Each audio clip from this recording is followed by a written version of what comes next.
Welcome to Her Secret Truth, a place where the truth always comes out. Here you'll hear stories of family betrayals, hidden secrets, and shocking revelations. Every story is a step closer to the truth someone tried to hide.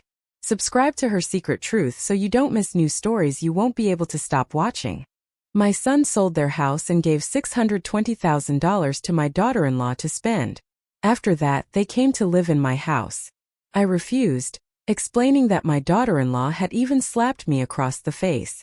That very same day I contacted my lawyer. When they later received the subpoena, I felt relieved that I had taken that step.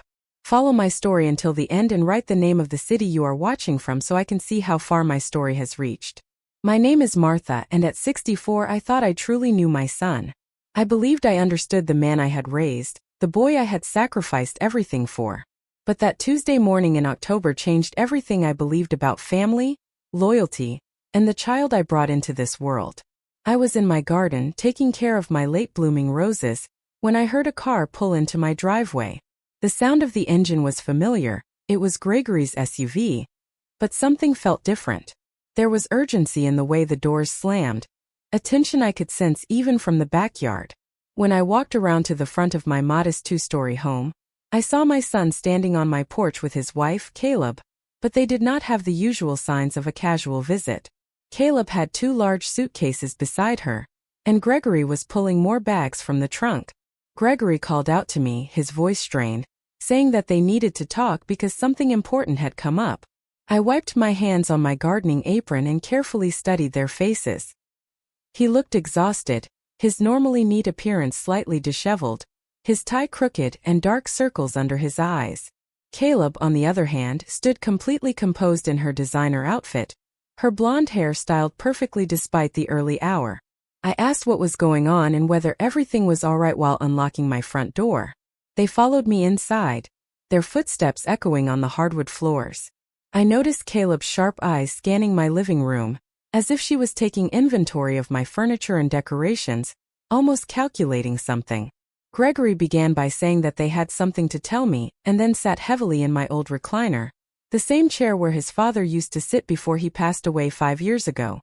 I poured myself a cup of coffee from the pot I had made earlier, keeping my hands steady despite the uneasiness growing in my chest. He glanced at Caleb, who gave him a slight nod, and then said that they had sold the house. The words seemed to hang in the air. I carefully set my coffee cup down, the ceramic making a soft sound against the saucer, and asked which house, even though deep down I already knew the answer. He explained that it was their house, the one on Maple Street. The house on Maple Street, the beautiful colonial home I had helped them buy. It was the same house where I had contributed $40,000 from my retirement savings for the down payment. It was also where I had spent countless weekends helping them renovate, painting walls until my back ached and planting the garden that Caleb never appreciated. I asked if they had really sold it, my voice coming out quieter than I expected, and wondered why they had not told me they were even thinking about selling. Caleb spoke for the first time since entering, saying in a calm but cold tone that they did not need permission because it was their house. There was something in her voice that made my skin crawl. I answered carefully that I understood it was their house, but reminded them that we had discussed their plans to stay there long-term, that they had said it was perfect for raising the children they wanted. Gregory shifted slightly and said that plans change. I then asked how much they had received for it. Before he could answer, Caleb said it was $620,000, and there was something almost gleeful in her voice, as if she was sharing exciting news. My breath caught. $620,000. It was more than I had earned in the last 10 years of working before retirement. I said it was wonderful and asked where they were moving next, whether they had found a bigger place, maybe somewhere in a better school district. The silence that followed felt heavy. Gregory looked down at his hands, and Caleb examined her perfectly manicured nails. After a moment, Gregory explained that they were hoping they could stay here with me, just temporarily while they figured things out. I blinked, certain I had misunderstood, and repeated the idea of them staying here. He quickly added that it would only be for a short time, maybe a few months, and that they would not cause any trouble. I then asked what had happened to the money from the sale, and another silence followed, this one heavier and more uncomfortable. Caleb said she had some expenses, things she needed to take care of. When I asked what kind of expenses, she replied that they were personal, in a tone that suggested the conversation should end there, but I was not ready to drop it. I pointed out that they had just sold a house for over $600,000 and asked what those expenses could possibly be. She then explained that she had bought some jewelry, purchased clothes, had her car detailed and upgraded the interior, taken a spa trip to California with her sister, and paid off her credit cards. I stared at her, waiting for her to continue and explain where the rest of the money had gone, but she did not say anything else. At that moment, I felt something cold settle in my chest. I quietly asked how much she had spent on jewelry. She reacted sharply, asking why it even mattered and saying that it was her money to spend. The words slipped out before I could stop myself as I questioned that statement. Gregory finally looked up at me and tried to calm the situation, explaining that they just needed a place to stay while they got back on their feet. I repeated his words, unable to hide my disbelief. I looked at Gregory and reminded him that he had just had more than $500,000, asking how it was even possible that he was not back on his feet. He muttered quietly that the situation was complicated. I looked between my son and his wife, and for the first time I felt like I was truly seeing them for who they were. Gregory, my son, the boy I had raised to be responsible and to think before making decisions, was now sitting in my living room without a home, even though he had just had more money than most people ever see in a lifetime. And Caleb, who had never worked a single day since marrying my son, was sitting there wearing what looked like a brand new outfit that likely cost more than my monthly Social Security check. I asked her again where all the money had gone, this time speaking more firmly. She rolled her eyes and repeated that she had already told me she had expenses, implying that those expenses added up to $620,000. Then she added coldly that it was not my business. At that moment, something inside me broke. I told her that it became my business the moment they showed up at my door asking for a place to live. Gregory put his head into his hands and asked me not to make this situation more difficult than it already was. I repeated his words in disbelief, questioning how any of this could be considered simple. I stood up, completely forgetting about my coffee, and asked him to help me understand what had happened. I reminded him that he had owned a beautiful house, had money saved, and now was asking to move in with his 64-year-old mother because his wife had spent everything on jewelry and spa trips. Caleb immediately responded in a defensive tone, saying that it was not only jewelry and spa visits, and that she had debts she needed to pay off. I asked what kind of debts and she answered that they were credit card debts. When I asked how much, she looked at me sharply and simply said that it was enough. At that moment I felt overwhelmed, almost as if I could not breathe. I turned back to Gregory. He slowly raised his head, and when I looked into his eyes, I saw something that broke my heart. He looked defeated, embarrassed, and at the same time resigned, as if he had already stopped trying to fight this situation long ago. I asked him directly how much debt she had. After a pause, he sighed deeply and admitted that it was about $80,000 in credit card debt. $80,000. The number made me feel dizzy. I asked what she could have possibly spent that amount on. He answered quietly that it was mostly clothes, along with shoes, handbags, and vacations from before they were married. Then I asked about the rest of the money from the house. Gregory glanced at Caleb, who was now focused on her phone as if none of this concerned her. He explained that she wanted to redecorate her sister's house as a surprise, and had also bought a new car for her mother. He continued, saying that she also wanted to invest in a friend's business. I asked what kind of business it was. Without looking up, Caleb said it was a boutique and added confidently that it would be very successful.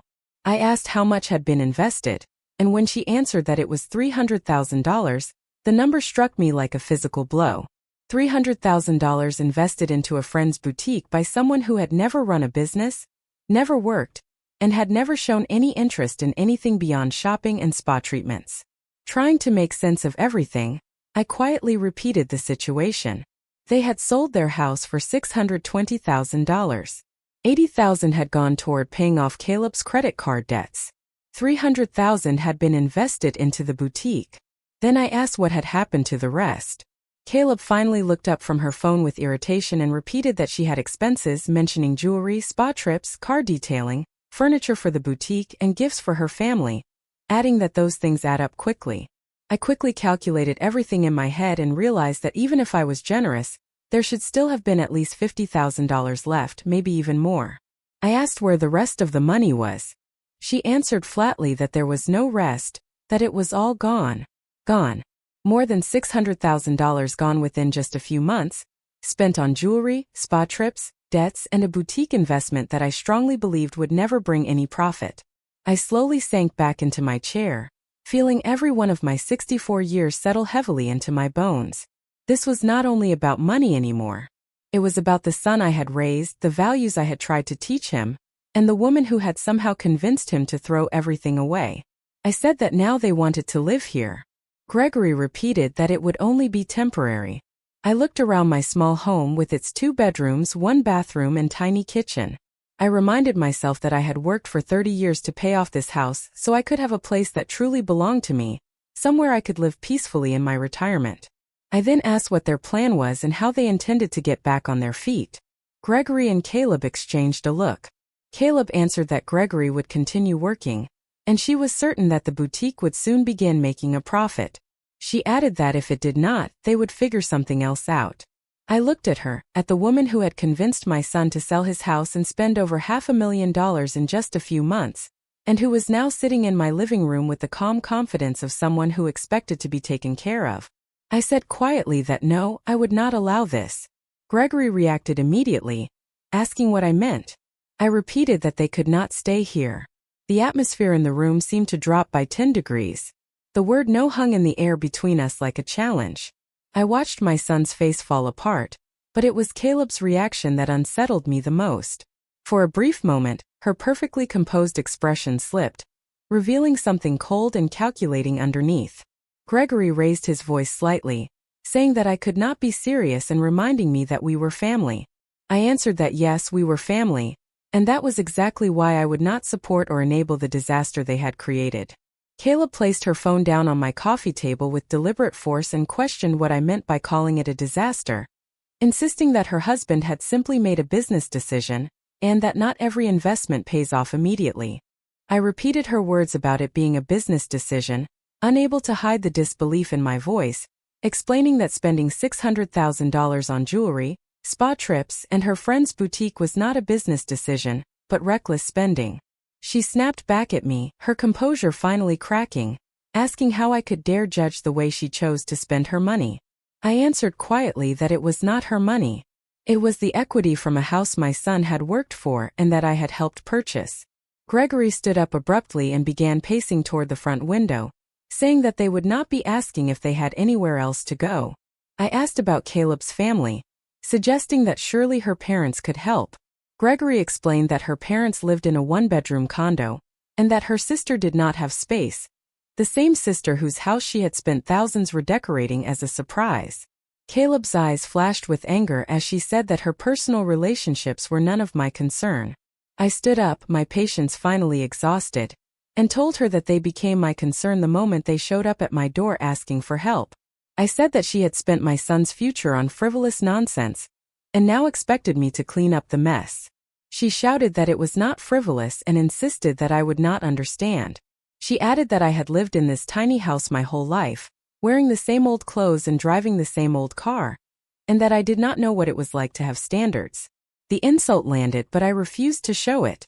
I answered that I might not understand her lifestyle, but I did understand what it meant to spend other people's money on luxuries while expecting them to provide housing when the money runs out. Gregory turned from the window, his face flushed, asking me to calm down and saying that Caleb had made some mistakes. I interrupted him, repeating his words in disbelief, and saying that spending over $600,000 in a few months was not simply a mistake. I added that this was a pattern of behavior. Caleb responded sharply, saying I knew nothing about their marriage, and that I did not understand what it was like to be married to someone who never wanted to spend money on anything nice. I replied that I knew what it meant to live within my means, and to save for the things I wanted instead of expecting others to pay for them. Her face twisted with anger as she sarcastically called me perfect, saying I was the perfect mother who raised the perfect son who married the wrong woman. I said I had never said that, but she insisted I did not need to because it was written all over my face every time I looked at her. The truth was she was partly right. I had never liked Caleb from the moment Gregory brought her home 3 years ago. But it was not because of her background or her appearance. It was because of moments like this, when her mask slipped and revealed the entitled, manipulative person underneath.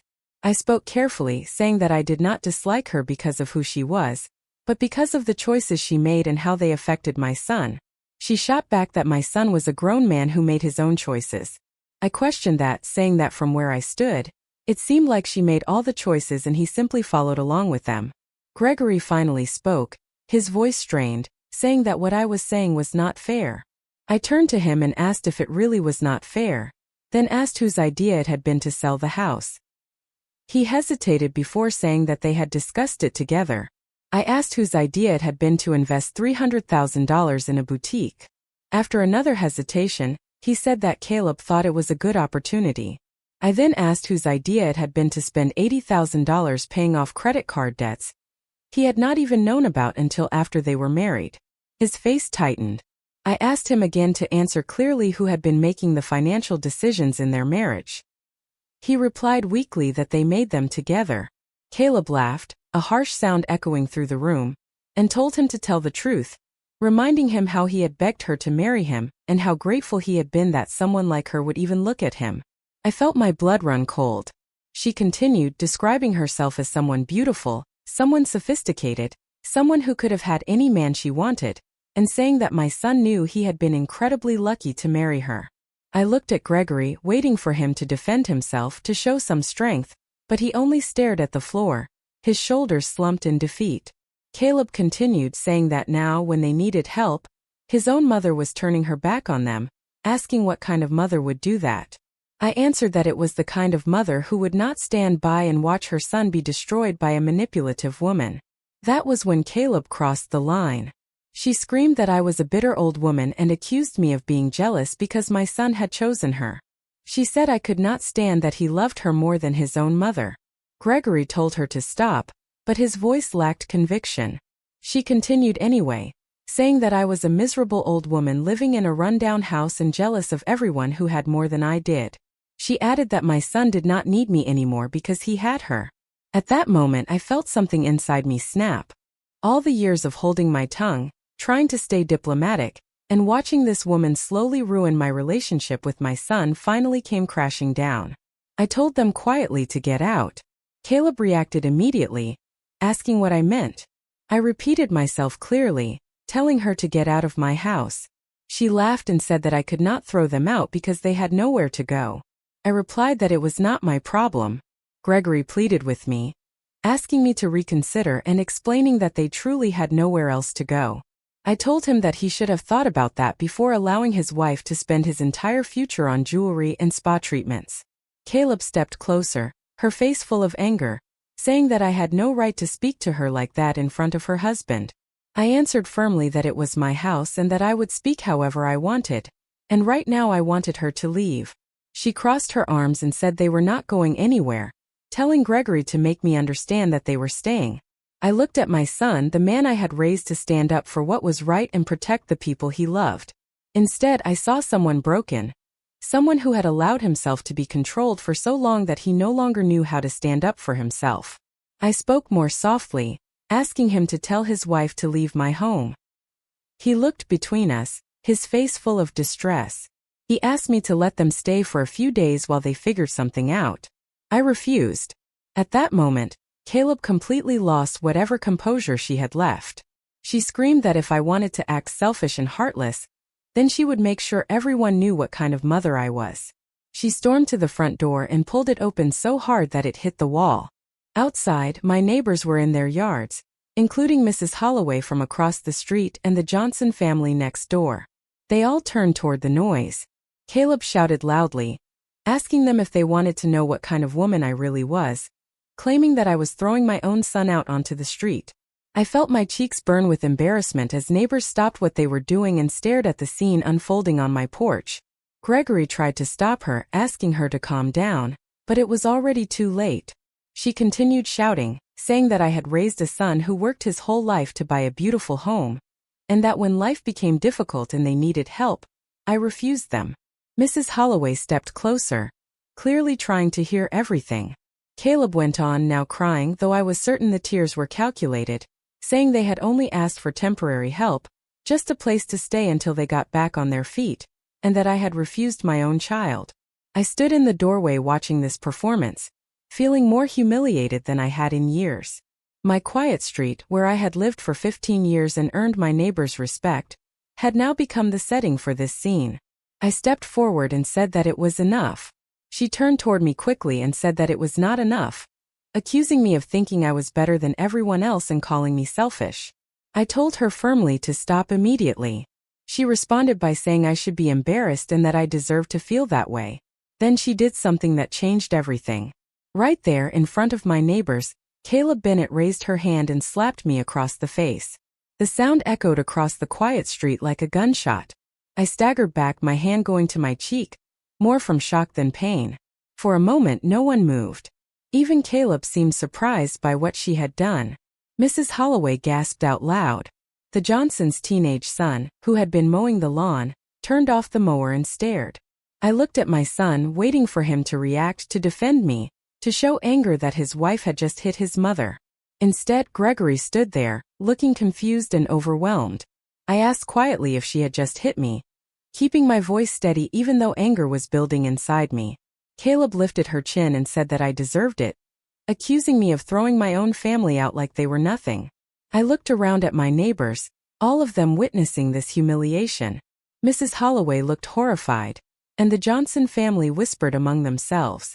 Even the mail carrier had stopped his truck to watch. I spoke to Gregory again, reminding him that his wife had just assaulted me in front of everyone. He opened his mouth as if to speak, then closed it again, saying nothing. I asked if he was really going to stand there and allow it. He tried to explain that she was upset, as if that somehow excused what had happened. Caleb stepped between us, telling me not to act like a victim and saying that I had caused all of this myself. I looked at her, at the woman who had humiliated me, ruined my son's future, and was now trying to make me the villain. I told her to get off my property. She sneered and told me to make her. I looked at my son one last time, hoping he would finally stand up for what was right, that he would defend his own mother. Instead, I saw someone completely controlled, unable to act. I told them they had 5 minutes to take their things and leave my property, warning that if they were not gone, I would call the police. She said that I would not dare, but I could see uncertainty in her eyes. I took my phone, dialed 911, and as it rang, I watched her expression change from confidence to panic. She grabbed Gregory's arm and told him to make me hang up immediately, but I was already speaking to the dispatcher, giving my address and explaining that I needed an officer to remove trespassers who had become aggressive. When I hung up, Caleb stared at me in disbelief and asked if I had really called the police on my own son. I answered calmly that I had not. I clarified that I had called the police on the woman who had just assaulted me in front of witnesses. For the first time since I had known her, Caleb Bennett looked genuinely afraid. The police arrived within about 10 minutes, though to me it felt much longer.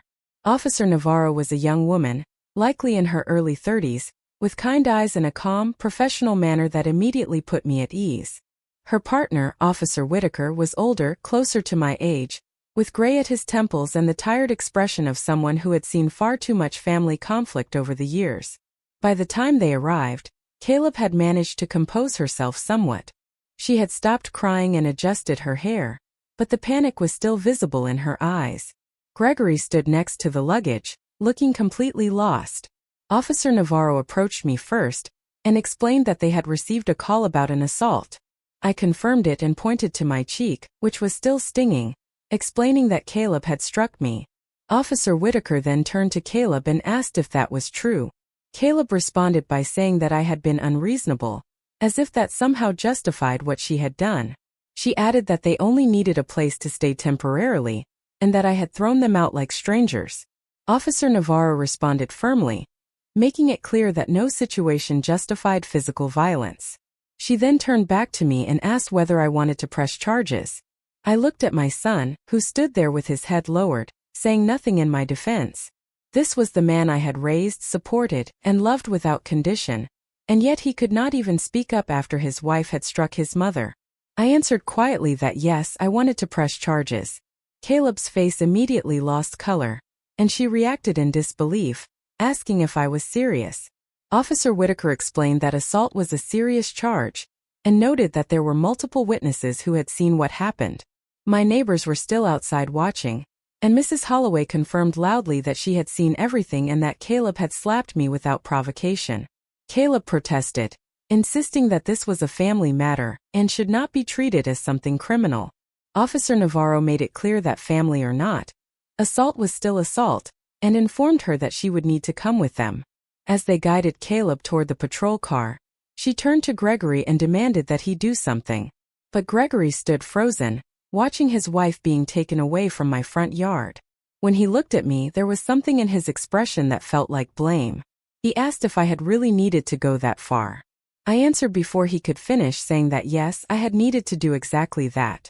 I reminded him that his wife had assaulted me in front of everyone, and that he had done nothing. I told him that she was his wife and I was his mother, but clearly that no longer seemed to matter.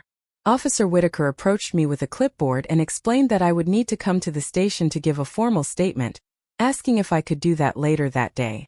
I agreed. As the patrol car drove away with Caleb in the back seat, Gregory slowly began putting his luggage back into his SUV. He moved like someone in shock. Despite everything, I asked him where he would go. He shrugged and said he did not know, suggesting maybe a hotel for the night. I asked quietly how he planned to afford that, and the question lingered between us because we both knew the truth. I spoke more gently, telling him that this did not have to be the end. I explained that if he chose to leave her and admit that the situation was wrong, we could still work through it together. He looked at me with tired eyes and said that she was his wife and that he could not just abandon her. I told him that she had abandoned him the moment she spent his future on meaningless things like jewelry and spa trips. He responded that it was not that simple. I told him that it really was that simple. Without saying anything more, he got into his SUV and drove away, leaving me standing on my porch, feeling more alone than I had since my husband passed away. The rest of the day passed in a blur. I went to the police station and gave my statement, describing not only the assault but everything that had led up to it. The officer taking my statement, Detective Caldwell, was thorough and professional. When we finished, she asked whether this was the first time Caleb had been physically aggressive with me. I thought about it and answered that it was the first time physically, but that she had been emotionally manipulative for years. She asked me to explain further. I told her about how Caleb had slowly distanced me from my son, arranging visits at times she knew I could not attend, encouraging him to skip family gatherings and holidays, and gradually turning him against me by making him believe I was overly critical and interfering. She then asked about the financial situation, mentioning that they had sold their house and spent more than $600,000. I confirmed that the money was gone within just a few months. Detective Caldwell reacted with surprise, noting that it was an enormous amount to spend so quickly. I explained that Caleb had expensive tastes and no understanding of living within her means. She asked if my son had agreed to all of this. I sighed and said that he had been completely manipulated and could no longer see what was happening to him, to his future, or to our family. That evening, alone in my house, I sat at the kitchen table with a cup of tea, and finally allowed myself to think clearly about everything. Pressing charges against Caleb was only the beginning. I knew she would come back, and so would Gregory. And next time they might not be as direct about what they wanted. I thought about the house on Maple Street, the one I had helped them buy, remembering the $40,000 from my retirement savings, money I had spent decades saving now effectively gone along with everything else. Then something came back to me. When they had bought that house, there had been a lot of paperwork, and because I had contributed such a large part of the down payment, the real estate attorney had insisted on certain protections. I went to my file cabinet and took out the folder labeled Gregory House Purchase. Inside were copies of all the documents from when they bought the house, including something I had almost forgotten about, a promissory note. At the time, the attorney had strongly recommended structuring my $40,000 as a loan rather than a gift, explaining that it would protect my interests and make sure my son understood the seriousness of accepting such a large amount. Back then, I had hesitated because I did not want it to feel like a loan. I simply wanted to help my son. But Gregory himself had insisted, saying he wanted to repay me and that it should be made official. The promissory note clearly stated that the $40,000 would be repaid with 5% annual interest, with payments beginning 1 year after the purchase. The loan was secured by the property, meaning I had a legal interest in the house. But they had sold the house without repaying me, without even mentioning that the loan still existed. I picked up my phone and called Edward Langley, the attorney who had handled the original purchase. His secretary scheduled me for the next morning. That night I barely slept. My thoughts kept returning to Gregory as a child, remembering how he used to come to me during thunderstorms, how proud he had been when he graduated, how deeply he had cried at his father's funeral while promising he would always take care of me. I kept asking myself where that boy had gone and how he had become someone who could stand silently while his wife struck his mother. The next morning, I dressed carefully in my best suit and went to Edward Langley's office. He was a distinguished man in his 60s with silver hair and a calm, authoritative presence. He greeted me warmly and asked me to sit down and explain everything that had happened. I told him the entire story, from the sale of the house and the wasted money to the assault and the arrest. He listened carefully, occasionally writing notes. When I finished, he leaned back and explained that I had strong legal grounds. He said that the promissory note had been recorded as a lien on the property, and by selling the house without paying off that debt, my son had violated the agreement. He explained that this gave me grounds for legal action. I felt something shift inside me, not quite hope, but something stronger than resignation. I asked what that meant in practical terms. He explained that I could sue for the full amount of the loan, along with interest and additional damages. Because the loan had been secured by property, there was also the possibility of recovering the money through other assets. I asked what assets they could possibly have left after everything that had happened. He responded that this was something we could investigate further. Over the next hour, he carefully explained all my options. I could file a civil lawsuit for repayment, interest, and damages. There was also the possibility of pursuing further legal action since the property had been sold without settling the debt. I told him that I did not want to ruin my son's life, only to make him understand that actions have consequences. He responded that sometimes the most caring thing you can do for someone is to stop protecting them from those consequences. I thought about that on my way home, wondering whether I had been helping Gregory all these years or simply allowing him to make worse decisions without facing the results. By the time I arrived home, I had made my decision. I called Edward Langley and told him to proceed with filing the lawsuit, not just against Caleb, but against both of them.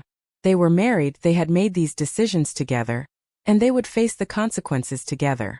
After that, I took additional steps. I called a locksmith and had all my locks changed. I also installed a security system with cameras, so that anyone approaching my home would be recorded. I was not going to be unprepared again. Later that afternoon, Gregory called me. He told me that Caleb had been released and that they needed to talk.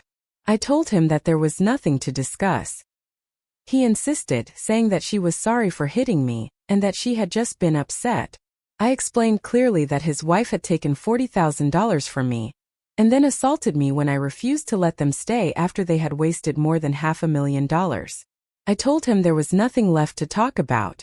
He sounded confused and asked what I meant about the $40,000. I explained the promissory note, the lien on the house, and the lawsuit I had filed. There was a long silence on the phone, so long I thought the call had dropped. Finally, he spoke, his voice shaking, saying that I could not sue them because we were family. I answered that we were family, and that was exactly why his actions hurt so much more than if it had been a stranger. He tried to deny that they had taken anything, but I reminded him that they had sold a house that had a $40,000 lien on it without repaying me. I asked him what he would call that. There was another long silence. He then asked how much I was suing for. I told him it was $40,000 plus 3 years of interest plus legal fees and damages, which my attorney estimated to be around $60,000. He said they did not have that kind of money. I told him that he should have thought about that before allowing his wife to spend everything on jewelry and spa treatments. He pleaded with me, asking if we could work something out, maybe a payment plan. I reminded him that this was exactly what the original promissory note had required, the same agreement he had ignored for 3 years before selling the house. I could hear him breathing heavily on the phone. I asked where they were staying.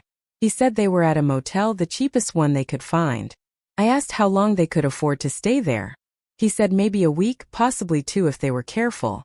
I asked what would happen next. He said he didn't know and repeated that he really didn't know. For a moment I almost weakened. This was my son, my baby, and he sounded so lost and scared. But then I remembered Caleb's hand striking my face, and my resolve strengthened.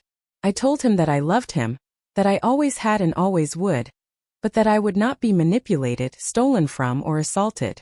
I explained that if he wanted a relationship with me, he needed to take responsibility for his choices and the consequences that came with them. He asked what that meant.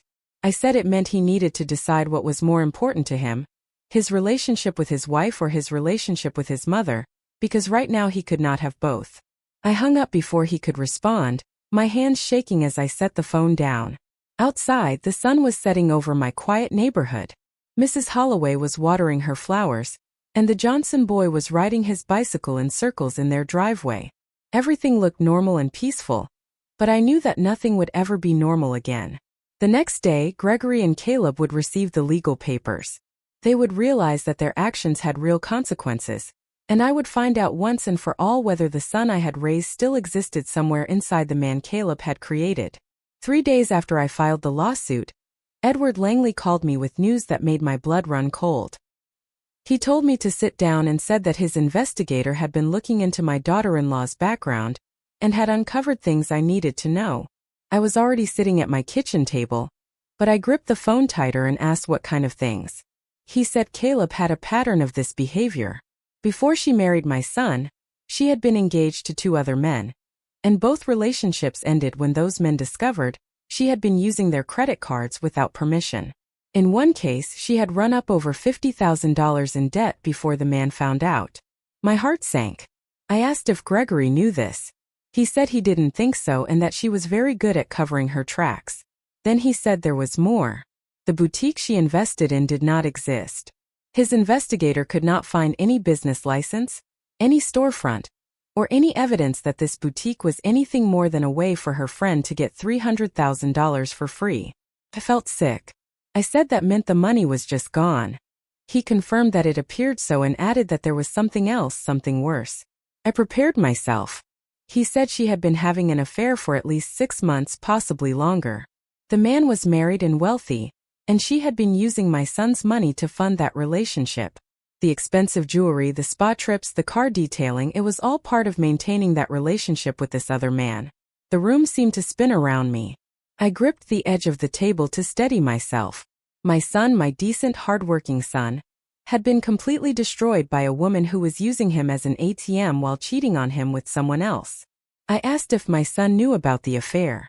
He said he didn't believe so, but added that the man she had been seeing was ending the relationship. His investigator had spoken to the man's wife, who discovered the affair and gave him an ultimatum. That was why Caleb was suddenly desperate for money and a place to stay. Her source of money had been cut off. I closed my eyes, processing everything. Now it all made sense. The sudden urgency to sell the house, the reckless spending, the desperation when I refused to let them stay. Caleb was not just irresponsible with money. She was a predator who had systematically destroyed my son's life to fund her affair. I asked what we should do with this information. He said we would use it.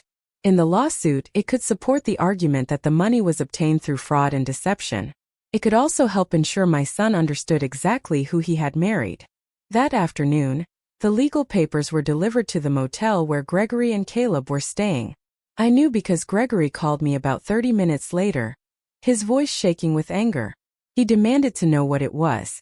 I told him it was a lawsuit and reminded him that I had said I would file it. He reacted immediately to the amount, asking if I was really suing them for $67,000. I said that was what they owed me, including interest, legal fees, and damages. He said they didn't have that kind of money. I told him that was what happens when you spend money you don't have on a lifestyle you can't afford. He insisted they didn't steal from me. I reminded him that he had sold a house that had a $40,000 lien on it without paying me back, and that legally it was considered conversion of secured property. I could hear Caleb shouting in the background, though I couldn't make out the words.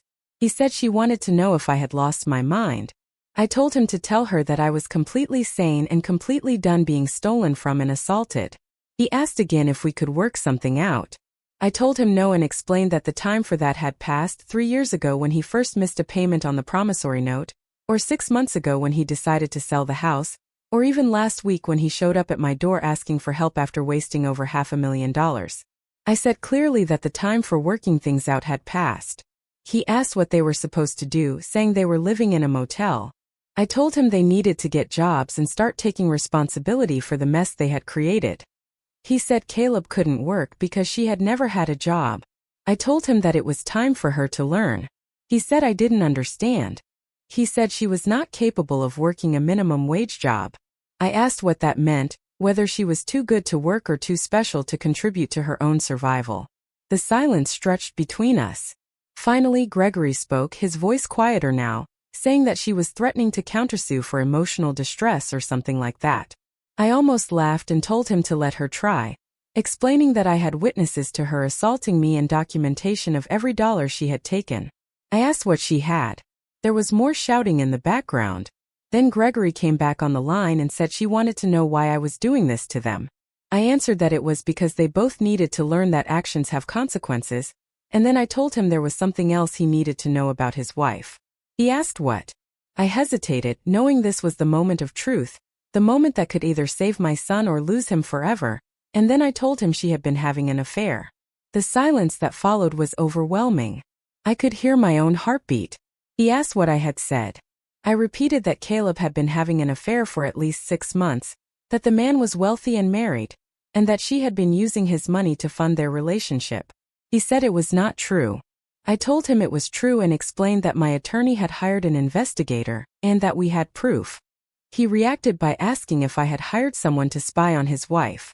I explained that I had hired someone to find out where $600,000 had gone, and that the affair was what we discovered during that process. There was more silence. Then in the background I heard Caleb's voice clearly for the first time, demanding to know what I was saying and what lies I was telling. Gregory repeated what I had said, telling her that I claimed she was having an affair. The reaction that followed was loud and chaotic, shouting, denials, accusations, and threats. She called me every name she could think of and more. When there was a pause, I spoke calmly and told Gregory to ask her about Victor Ashford. The shouting stopped immediately. Gregory asked who that was. I told him to ask his wife. I heard muffled voices before he came back and said she claimed she did not know anyone by that name. I explained that he was 52 years old, owned a construction company, and drove a black Mercedes, and that he had been paying for her jewelry and spa trips for months. I added that his wife had found out about the affair the previous week and forced him to end it. The phone went silent again, this time for much longer. I asked if he was still there. He asked how I knew all of this. I told him it was because I had hired professionals to find out where his money had gone, and that what we discovered was that his wife had been systematically destroying his life to fund an affair with a married man who had now left her. He said she was claiming it was not true. I told him that of course she was saying that and asked what else he expected her to say. He said she was crying.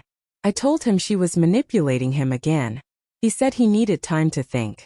I told him to think carefully, to think about how she convinced him to sell the house without discussing it with me even though I had a legal interest, to think about how she spent $600,000 in a few months while he trusted her, and to think about how she slapped his mother in front of the entire neighborhood and still expected him to defend her. I told him I was hanging up. He tried to stop me but the line went dead. I sat in my kitchen staring at the phone, wondering whether I had just saved my son or lost him forever.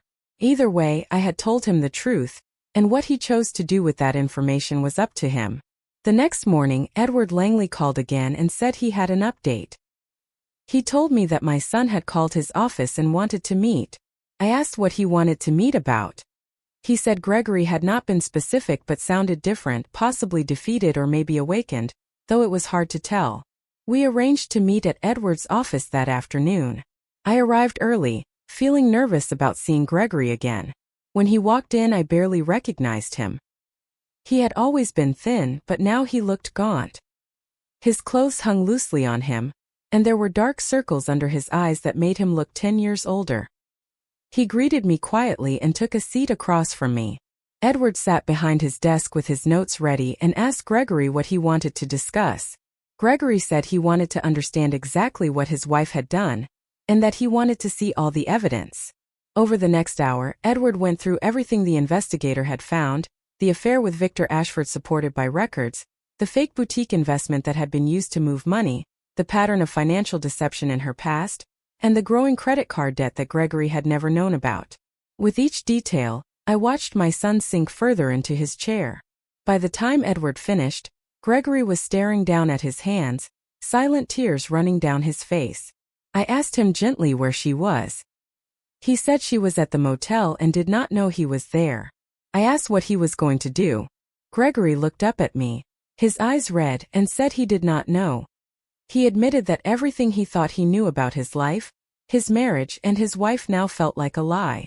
He said that he was sorry, truly sorry, and admitted that she had been taking from him for years, not just spending money, but actively deceiving him, lying to him, and cheating on him. He also admitted that when I tried to warn him, he chose her instead of me. I told him that he had been manipulated by someone who was very good at manipulation. He responded that it was still his responsibility, reminding me that he was 35 years old and should have seen the signs, should have questioned why she never wanted to work, why she always needed more money, and why she had been so eager to sell the house. Edward cleared his throat and brought the conversation back to the legal matter, explaining that the question now was what Gregory wanted to do about the lawsuit. He added that I was entitled to the money, but that a payment plan could possibly be arranged. Gregory interrupted firmly and said that I deserved to be repaid in full and immediately. I reminded him that he had just said he did not have that kind of money. He insisted that he would find a way, saying he would take a loan, work extra hours, and sell whatever he needed to sell. He admitted that I had spent my whole life trying to protect him, and that he had repaid me by allowing his wife to take from me and even assault me. He wiped his eyes and said that he would not fight the lawsuit and that I deserved every penny. I felt my own eyes fill with tears. Then he said that he was filing for divorce that same day, explaining that he could not remain married to someone who had lied to him about everything. The relief I felt was overwhelming. I asked what would happen to Caleb. Gregory's expression hardened as he said that it was no longer his problem, that she was an adult who had made her own choices and would have to deal with the consequences. As we left Edward's office, we walked together toward our cars. When we reached mine, he stopped and turned to me, saying that he knew he did not deserve forgiveness and that he understood he had hurt me in ways that might not be reparable, but that he would spend the rest of his life trying to make things right. I reached out and touched his cheek the way I used to when he was a child and needed comfort, telling him that he was already making things right. As I drove home, I felt something I had not felt in years. Hope. Not only hope that I would recover my money, but hope that I had also gotten my son back. But at the same time, I understood that Caleb would not accept defeat quietly. A woman who had spent years manipulating and deceiving would not simply walk away. She would fight back. And when she did, it would likely become very unpleasant. I was right to be concerned. The real conflict was only beginning. 3 days after Gregory filed for divorce, she came to my house early in the morning, pounding on my door with intensity. I looked through the peephole and saw her standing on my porch in yesterday's clothes, her hair messy, mascara running down her face. She looked like she had not slept. She shouted loudly that she knew I was inside and demanded that I open the door. I did not move. My new security system was recording everything, and I had no intention of letting her in. She continued shouting, accusing me of destroying her marriage and turning her husband against her with lies. Across the street, Mrs. Holloway's porch light turned on, and the Johnsons' dog started barking. I picked up my phone, ready to call the police again if necessary. She yelled that she was not leaving until I spoke to her and claimed that I owed her that. I used the intercom and told her to leave my property immediately or I would call the police. She responded by telling me to go ahead and call them and insisted that everyone should hear how I had destroyed an innocent woman's life. The word innocent sounded absurd given everything that had happened. I gave her 30 seconds to leave. She refused, saying she would not go anywhere until I admitted what I had done. I called 911 and gave my address, explaining that the woman who had assaulted me had returned and was refusing to leave. The dispatcher assured me that officers were on their way. Caleb must have heard me because her behavior became more frantic. She shouted that I could not hide behind the police forever, and that everyone needed to know what kind of person I really was. Then she began shouting personal details about our family situation loudly enough for the entire neighborhood to hear. She accused me of turning my own son against his wife, of hiring investigators, and of trying to take their money. I watched through the window as more neighbors came outside, some even recording on their phones. This was exactly what she wanted, to embarrass me publicly and make herself look like the victim. She continued shouting that I was jealous because my son loved her more, and that I was trying to destroy their marriage because of it. The police arrived just as she was beginning to go into more detail about our finances for everyone nearby to hear. Officer Navarro returned, along with another officer I did not recognize. She told Caleb to calm down and step away from the door. Caleb insisted she was doing nothing wrong and claimed she was only trying to speak with her mother-in-law. The officer told her that I had asked her to leave and that she needed to comply. Caleb continued, accusing me of destroying her family and spying on her. The second officer stepped forward and explained that what I did with my own money was none of her concern, and that it was my property. She continued to deny everything and accused me of lying about the affair. Officer Navarro checked her notes and then asked her directly if she was Caleb Bennett. The officer clarified that she was the same woman who had been arrested there the previous week for assault. Caleb immediately denied it, saying it had not been an assault and that it was barely a tap. The officer responded firmly, explaining that she had slapped Mrs. Bennett across the face in front of multiple witnesses, and that it was considered assault. From my window, I watched as Caleb's composure completely broke. She dropped to her knees on my porch, crying loudly and dramatically. She begged, looking directly at my door, saying please and insisting that she had nowhere else to go. She explained that Gregory had forced her to leave the motel, that he was filing for divorce, and that she had no money. She pleaded with me not to do this to her. For a brief moment, I felt a small sense of sympathy. Then I remembered the $600,000, the affair, the fake boutique, and everything else, and my resolve returned. Officer Johnson helped her to her feet and told her she needed to leave and find somewhere else to go, warning her that if she returned again, she would be arrested for trespassing. She cried out, asking where she was supposed to go and saying she had nowhere. The officer responded that it was not my responsibility. Officer Navarro then gave her a clear warning that she had 5 minutes to get into her car and leave, or she would be taken into custody. After the police escorted her away, I called Gregory. He answered immediately and said he had heard what happened and that he was sorry, explaining that he had told her to stay away from me. I asked where she was staying. He said he did not know and explained that after filing for divorce the previous day, he had told her to leave the motel because he could no longer afford to pay for both of them. I asked if he truly had no idea where she went. He mentioned that she had talked about staying with her friend, the one connected to the fake boutique, but added that he did not care anymore, and that he was done being responsible for her problems. Hearing that, I felt a sense of pride. This was the son I had raised, someone who took responsibility and stopped making excuses. I asked how he was managing. He said he was staying in a weekly motel across town. Not anything special, but clean and affordable while he figured out his next steps. He added that he had been working overtime to save money so he could repay me. I told him he did not have to do that. He insisted that he did, explaining that he had allowed his wife to take from me and had stood by while she assaulted me, and that he needed to make it right. Later that afternoon, Edward Langley called with an update and said that there was a problem. He explained that Caleb had hired an attorney. I questioned how that was possible if she had no money. He explained that she had found a lawyer willing to work on contingency. He told me that they were claiming my lawsuit was harassment, and that I was using the legal system to interfere with their marriage. I reacted immediately, saying that it was completely unreasonable. He agreed but warned that we still needed to prepare for a legal fight. He added that they were also arguing that the promissory note was invalid because we were family, and that there had been no real intention to collect the debt. I responded firmly that there had absolutely been an intention, which was exactly why we made it official. He agreed but explained that Caleb's attorney was skilled at making weak arguments sound convincing. He told me we needed to document everything, every interaction, every missed payment, and every attempt I had made to resolve the situation before filing the lawsuit.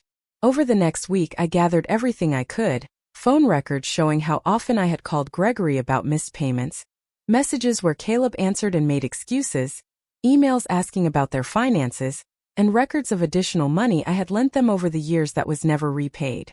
The picture became clear. I had not been a bitter mother trying to ruin their marriage. I had been a concerned parent trying to help, only to be deceived and taken advantage of. But Caleb was not finished. 2 days before the court date, she came to my workplace. I worked part-time as a bookkeeper at a small accounting office, something I had taken on after retirement to stay active and supplement my income. I was at my desk working when the receptionist called and said I had a visitor, explaining that it was my daughter-in-law and asking if she should send her back. My heart sank. I told her no and said I was busy and could not meet with visitors during work hours. A few minutes later, she called again and said Caleb refused to leave and was making other clients uncomfortable. I sighed and went to the front office. Caleb was sitting there, dressed in an expensive outfit, looking completely composed, as if she were attending a business meeting instead of causing a scene. I told her she needed to leave because this was my workplace. She said she only wanted to talk and asked for 5 minutes. I could feel my coworkers watching, curious about what was happening. I told her there was nothing to discuss. She insisted, saying she knew she had made mistakes, that she had hurt both me and Gregory, and that she wanted to fix things. Her tone sounded convincing enough that for a moment it almost seemed sincere. But I reminded myself of who she really was. I asked her directly what she wanted. She answered that she wanted to settle the lawsuit. She said she wanted to make things right between us. I told her to pay me the $67,000 she owed me, and I would drop the suit. She said she didn't have that kind of money. I said then we had nothing to discuss. She stood up, moving closer to me, asking me to reconsider and saying she had made mistakes but didn't deserve to have her life destroyed over them. I told her she had destroyed her own life when she chose to steal from family and cheat on her husband. The mask slipped for just a second, and I saw the real Caleb underneath, cold, calculating, dangerous. She said quietly that if that was how I wanted to play it, then that was how we would play it, but I should not think it was over. She added that she knew things about my son that would surprise me. I asked what kind of things. She smiled, a cruel expression that made my skin crawl, and said that Gregory had not been completely honest with me about everything. Before I could ask what she meant, she turned and walked out of the office, leaving me standing there with a growing sense of dread. That evening, I called Gregory and told him about Caleb's visit. I said she claimed she knew things about him that would surprise me and asked what she meant. Gregory was quiet for a long moment. He said there were things he had never told me, things he was not proud of. My heart sank. I asked what kind of things. He said that when they were first married, he had done some things, some financial things that were not completely legal. I asked what he meant. He said he had falsified some documents to get a better loan rate on their first car. He also said he had not reported some cash income on their taxes 1 year. And when they bought the house, he said he might have inflated his income on the mortgage application. I felt sick. I asked why he had not told me.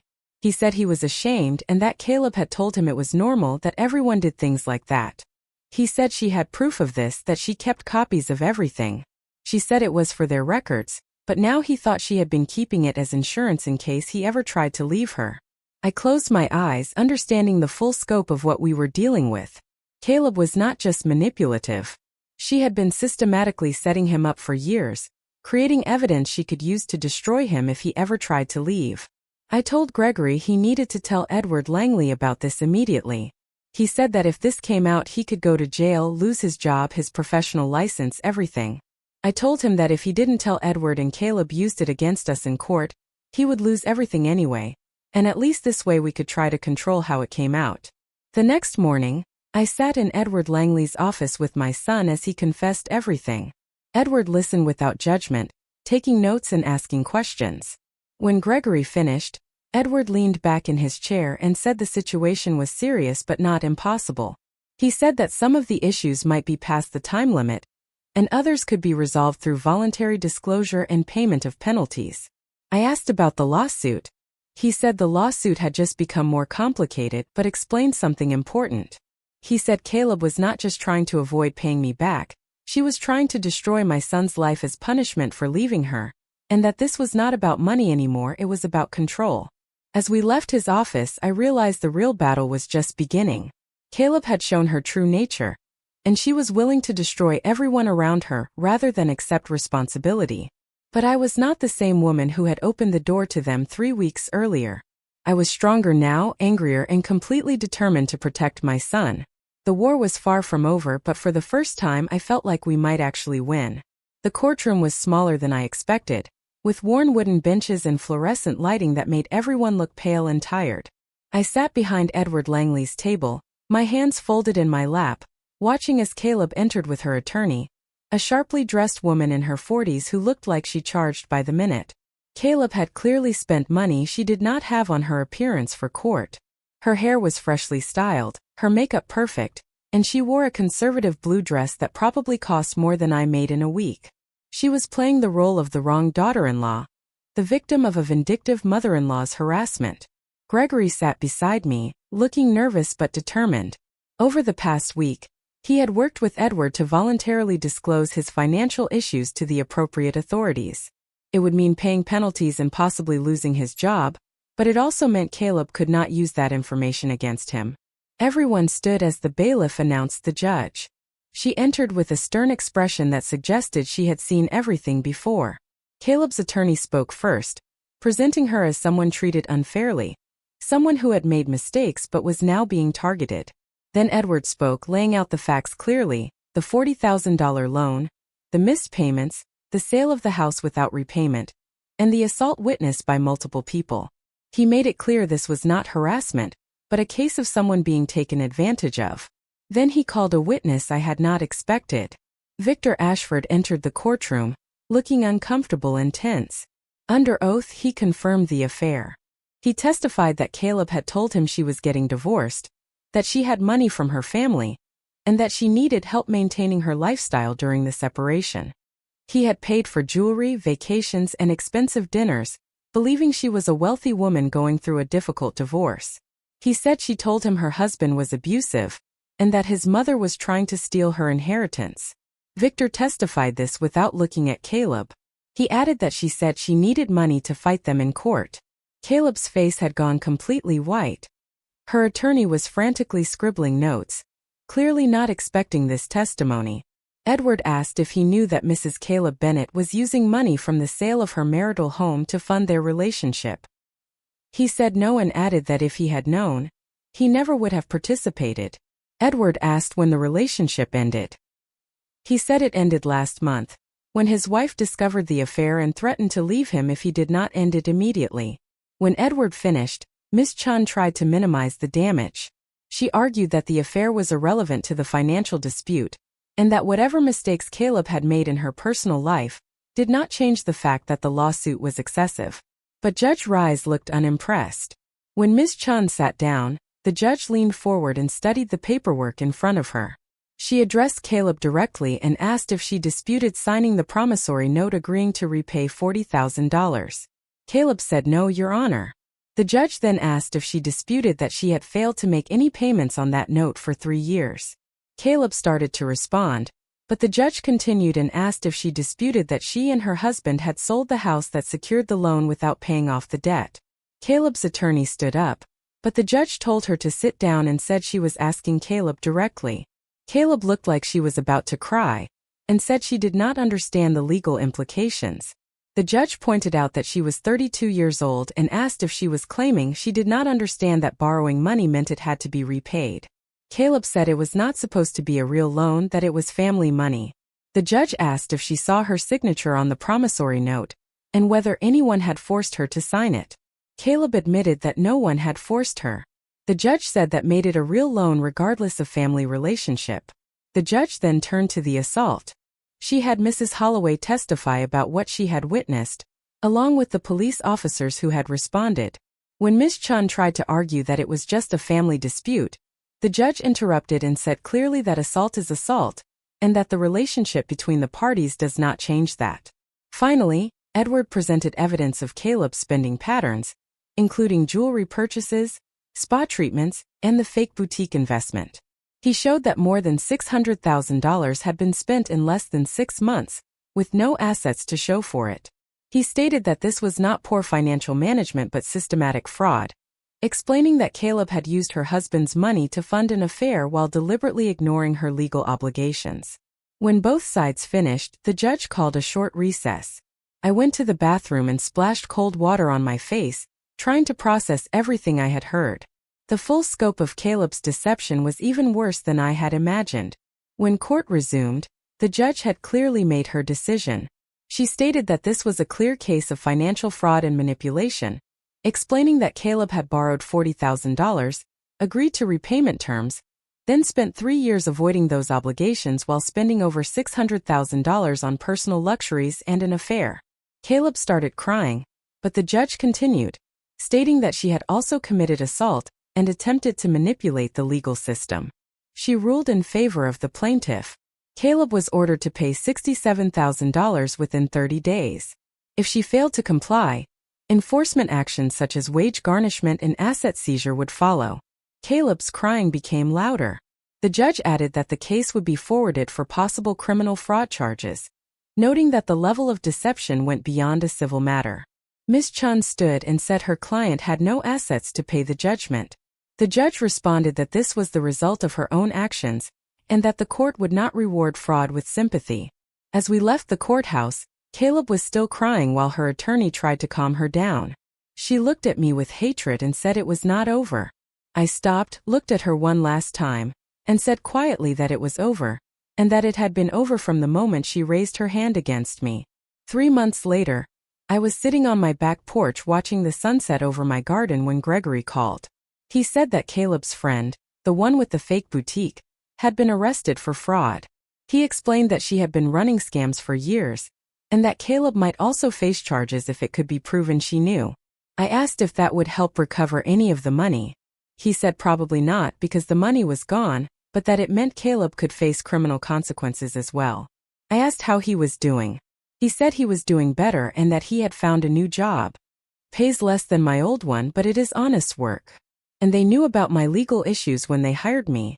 I am living in a small apartment now. Nothing fancy, but it is mine. I asked if he was happy. There was a long pause. He said that he thought he was, explaining that for the first time in years, he woke up in the morning without worrying about what financial disaster was waiting for him. He knew exactly how much money he had, exactly what he owed, and exactly what he could afford. He said it felt liberating. I asked about the $67,000 he owed me.